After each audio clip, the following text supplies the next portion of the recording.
Daily philosopher کے دیکھنے اور سننے والوں کو السلام علیکم۔ ایک لڑکی اور حجاج بن یوسف کا عجیب و غریب قصہ۔ ابان ہندہ نامی بہت ہی خوبصورت خاتون تھیں۔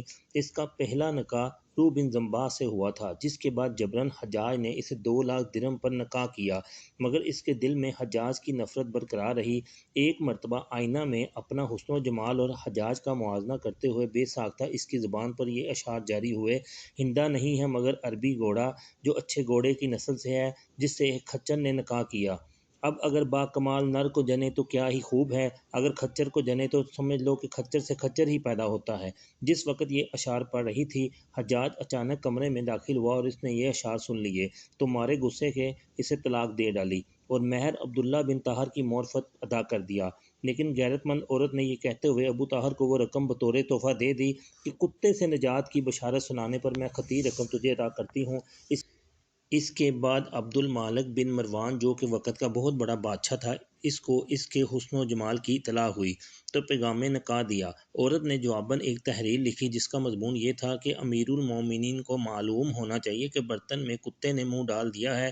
خط پڑھ کر عبد المالک خوب ہنسا اور جواب میں لکھا: جب کتا برتن میں منہ ڈال دے تو 7 مرتبہ اس کو دھویا جاتا ہے، تم بھی برتن کو دھو ڈالو، قابل استعمال ہو جائے گا۔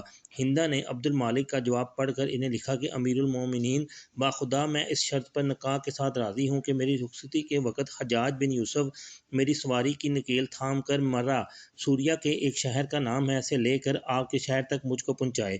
اس حال میں وہ ننگے پاؤں پیدل چل رہا ہو، نیز وہ اپنے آباء و اجداد کے اصلی شتر بانی لباس اونٹ کے چرواہوں کا پوشاک میں ہو۔ یہ سن کر تو عبد المالک ہنس ہنس کر لوٹ پوٹ ہو گیا اور شرط منظور کرتے ہوئے حجاج کو اس کا مکلف کیا۔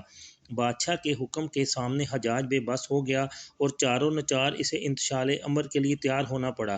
چنانچہ حجاج ہندہ کی رخصتی کے دن حاضر ہوا اور ہندہ کی اونٹنی کے نکیل پکڑے ننگے پاؤں شترمانوں کی ہیئت میں آگے چلنے لگا۔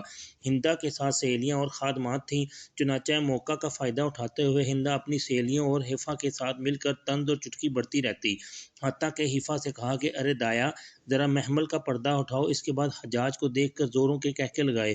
اسی طرح اور مذاق اڑاتی ہوئی جب عبد المالک کے شہر کے قریب ہوئی تو اس کی دلہن نے عجیب و غریب انداز میں اپنی ذہانت اور فطانت کا لوہا منوایا کہ حجاج کو منہ کی کھانی پڑی۔ شاید ایسی تحقیر و تذلیل اس نے کبھی نہیں کی ہوگی۔ ہوا کہ اس نے چپکے سے 1 دینار نکال کر زمین پر ڈال دیا اور حجاج کو مخاطب کیا: یا حمال، اے شتربان، ہمارا 1 درہم گر گیا ہے، اٹھا کر دے دیجیے گا۔ حجاج زمین پر درہم ڈھونڈنے لگا مگر اسے دینار ہی نظر آیا، کیونکہ ہندہ نے دینار ہی پھینکا تھا، تو کہنے لگے: یہاں دینار ہے، درہم نہیں۔ ہندہ نے کہا: نہیں، وہ تو درہم ہی تھا۔ اس نے پھر کہا: ارے دینار ہی ہے۔ اب موقع پا کر استعارہ کرتے ہوئے کہنے لگی: میں اللہ کا شکر ادا کرتی ہوں، اگر تو میرا درہم تھا تو مگر بدلے میں اس نے دینار عطا کیا، تجھ حقیر کے بدلے عبد المالک بن مروان جیسے بادشاہ کی زوجیت کا شرف بخشا۔ حجاج پوری بات سمجھ گیا اور بے حد شرمندہ ہو کر خاموش ہو گیا۔ اس سے کوئی جواب نہ بنا۔ اس طرح وہ عبد المالک بن مروان کے پاس پہنچ گئی اور اس کے نکاح میں آئی۔ کہانی کو لائک اور شیئر کر دیں اور چینل کو سبسکرائب کر دیں۔